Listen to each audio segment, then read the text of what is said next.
அன்பானவர்களே, அன்பு வணக்கம். இறந்தவர்கள் அவர்களுடைய நினைவு நாளிலே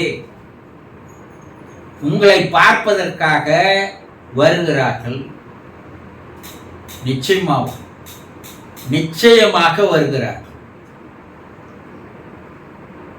இறந்தவர்களுடைய நினைவு நாளை நீங்க கொண்டாடுறீங்க. உங்க வீட்டில் ஒரு தாயோ தகப்பனோ கணவனோ மனைவியோ அல்லது அண்ணனோ தம்பியோ அக்காலோ தங்கையோ அல்லது பிள்ளைகளோ யாரோ இறந்து போயிட்டாங்க.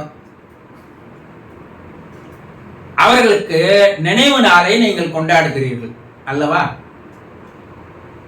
ஒரு வருடம் பொறுத்து அதே தினத்தில் இறந்த அன்னைக்கு அதே தினத்தில் நினைவு நாள் என்று கூறி அவர்களுக்காக பல்வேறு உணவுப் பொருட்களை சமைத்து அவருடைய படத்திற்கு முன்னால் வைத்து அவரை நீங்க அதை படையில் இட்டு கொண்டாடுறீங்கல்ல. அன்றைய நாளில் இறந்து போனவர் தன்னுடைய வீட்டை நோக்கி வருகிறார். எதுக்கு? உங்களெல்லாம் பார்த்துட்டு போகணுன்ற ஒரு ஆசை அந்த ஆத்மாவுக்கு இருக்கிறது. இதே நாளில் தானே நம்ம இறந்தோம். அதனால இதே நாளில் நம்ம வீட்டை போய் பார்ப்போம். நம்ம வீட்டில் நம்மளை நினைச்சிட்டு இருக்கிறாங்களா இல்லை மறந்துட்டாங்களா போய் பார்க்கலாமே. இன்னைக்கு நமக்கு வேண்டிய உணவுப் பொருட்களை எல்லாம் சமைத்து படையிலிடுவார்கள் அல்லவா? அந்த உணவை சாப்பிடுவதற்காக போகலாம் அப்படின்னு வராங்க. குருஜி, இது உண்மையா? நீங்க சொல்றது உண்மையா? 100% உண்மை என்று நம்முடைய முன்னோர்கள் வேத காலத்திலிருந்து கூறி வருகிறார்கள். அப்ப நம்ம வாழும் போது அதே உருவத்தோடு நம்ம வீட்டுக்கு வருவாரா நீங்க கேட்பீங்க. அந்த உருவம் தான் நீங்க என்ன பண்ணிட்டீங்க? ஒன்னு எரிச்சிட்டீங்க, இல்ல ஒன்னு புதைச்சிட்டீங்க. அப்ப அந்த உருவம் எப்படி வரும்? அதே உருவத்தோடு அவர் எப்படி உங்களை தேடி உங்க வீட்டுக்கு வருவார் இல்லையா? அந்த உருவத்தோடு அந்த ஆன்மா வருவதில்லை. அந்த உருவம் இல்லையே. அப்ப எப்படிதான் வருவாங்க? வேறு உருவங்களில் அவர்கள் உங்கள் வீட்டுக்கு வருகிறார்கள். அதை நீங்க தான் புரிஞ்சுக்கிறது இல்லை, அதை தெரிஞ்சுக்கிறது இல்லை. அந்த வீட்டிற்கு ஒன்று காகத்தினுடைய வடிவில் வருகிறார்கள். நீங்க இந்த படையில் போட்ட சாப்பாட்டை வெளியே வச்சீங்கன்னா அந்த உருவத்தில் அந்த இறந்து போனவர் அந்த உணவை உட்கொண்டு மிகவும் சந்தோஷத்தோடு மகிழ்ச்சியோடு உங்களை எல்லாம் வாழ்த்தி விட்டு அவர் மேலே போகிறார். சரி, பசுவனுடைய வடிவிலே வருகிறார் என்று சொல்கிறார்கள். அந்த நேரத்துக்கு எதிர்பாராத உங்க வீட்டை முன்ன ஒரு பசு மாடு கத்திச்சுன்னா அந்த உருவத்தில் அவர்கள் வருகிறார்கள். நீங்க என்ன நினைப்பீங்க? ஏதோ மாடு கட்டுதுப்பா, அதுக்கு போய் ஏதோ சாப்பாடு போடணும், காக்கா போட்டா சாப்பிடும், மாடு போட்டா சாப்பிடுமா அப்படின்னு கேட்பீங்க. சாப்பிடும். இங்க ஒரு வாழையில எல்லா சாப்பாட்டையும் வச்சு அந்த மாட்டுக்கு வச்சிங்கன்னா அது சாப்பிடும். அது மாடு அல்ல. மாடு உருவத்தில் இறந்து போனவர்கள் உங்கள் வீட்டுக்கு வருகிறார்கள். அப்புறம் நாயினுடைய வடிவத்திலும் வருகிறார்கள்.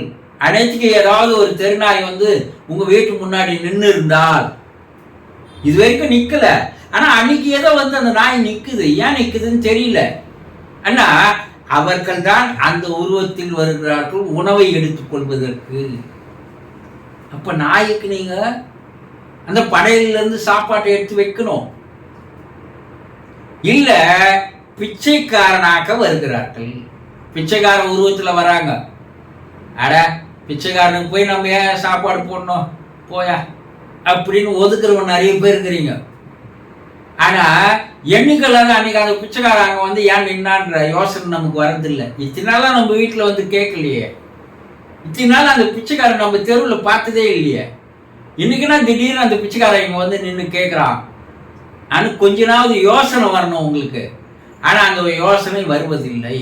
அதனால அந்த நேரத்தில் படையில் இட்ட சாப்பாட்டை எடுத்து போய் அவனுக்கு போடணும். இப்படி ஏதோ ஒரு உருவத்தில் அவர் உங்களை பார்ப்பதற்கு வருகிறார். இல்ல நீங்க ஒரு 10 பேருக்கு 100 பேருக்கு அன்னதானம் போடுறீங்க, எங்க நினைவு நாள் அதனால அவருக்கு அன்னதானம் போடுறோம்னா, அந்த அன்னதானத்தில் சாப்பிடுகின்ற ஒருவரில் ஒருவராக அந்த ஆத்மா அவருடைய உருவத்தில் புகுந்து வந்து வரிசையில் அமர்ந்து அந்த அன்னதானத்தை சாப்பிடுகிறது. ஏதோ ஒரு உருவத்துல வராங்க. அது 100% உண்மை. அவர்கள் வந்து உங்களை பார்க்கிறார்கள். அவர்கள் உங்களுடைய நீங்கள் அவருக்கு வைத்த படையிலிட்ட அந்த உணவை, அன்னதானத்தை அவர்கள் சாப்பிடுகிறார்கள். அதனால் அவர்கள் மன மகிழ்ச்சியும் ஆனந்தமும் அடைகிறார்கள். அதனால் அவர்கள் உங்களுக்கு ஆசி வழங்குகிறார்கள். அந்த ஆசிதான் உங்கள் வாழ்க்கையில் ஒரு பாதுகாப்பு கவசமாக உங்களுக்கு எந்த ஒரு தீய நடவடிக்கைகள் வந்து தாக்காதவாறு, தீய செயல்கள் வந்து தாக்காதவாறு, தீயவர்களுடைய நட்பு வராதவாறு உங்களை ஒரு கண்ணுக்கு தெரியாத ஒரு பாதுகாப்பு கவசமாக இருந்து உங்களை பாதுகாக்கிறது.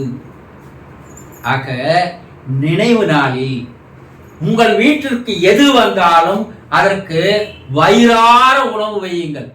ஏதோ காக்கிக்கு 4 பருக்க, பசுக்கு ஒரு கைப்பிடி, நாய்க்கு ஒரே ஒரு கைப்பிடி எல்லாம் செய்யாதீங்க. கஞ்சத்தனம் உங்களுக்கு வேணாம். அந்த இறந்து போனவர் உங்க வீட்டுல இருந்தா அவருக்கு ஒரு கைப்பிடி தான் வைப்பீங்களா? அவர் வயிறார சாப்பிட வேண்டும் என்று வருகிறார். வயிறு நிறைய சாப்பிட வேண்டும் என்று வருகிறார். வயிறு நிறைய சாப்பிட்டாதான் அவர் மனம் நிறையும். மனம் நிறைந்தாதான் அவர் உங்களை ஆசி வழங்குவார். அதனால படையிலிட்ட மொத்த உணவுப் பொருளை கூட வழங்குங்க, அதுல தவறே இல்லை. அதை நீங்க சாப்பிட்டு எந்த பிரயோஜனம் இல்லை, அவருக்காக வைக்கப்பட்டது. ஆனா நம்ம என்ன பண்றோம், எல்லாரும் படையிலிட்டு விட்டு அவருக்கு வைத்த உணவை எடுத்து அவர் வந்து சாப்பிட்றாரு இல்லையோ, நம்ம சாப்பிட்டுறோம் மொத்தத்தையும் குடும்பத்தில் இருக்கிறவங்க. இது எவ்வளவு பெரிய துரோகம். நீங்க படையிலிட்டா அந்த படையில் இருக்கிற அனைத்து சாப்பாடும் எல்லோருக்கும் தானமாக்க வழங்க வேண்டும் என்பதுதான் உண்மையான நீதி. இது பல பேருக்கு தெரியறதில்லை. அன்னைக்கு உங்க நண்பர்களை கூப்பிடுங்க, உறவினர்களை கூப்பிடுங்க, இது வரைக்கும் பார்க்காதவனை கூப்பிடுங்க, அனாதைகளுக்கு பிச்சைக்காரர்களுக்கு சாப்பாடு போடுங்க. அது அவர்கள் வயிறார சாப்பிட வேண்டும். அப்ப அந்த நினைவு நாளில் ஏதோ ஒரு உருவத்தில், ஏதோ ஒரு வகையில், எப்படியோ நிச்சயமாக அவர்கள் வந்து உங்கள் படையிலிட்ட அந்த உணவை சாப்பிடுகிறார்கள். அது அவங்க வயிறார சாப்பிடணும். அது நீங்க மொத்த உணவை வைக்கலாம், பரவாயில்ல.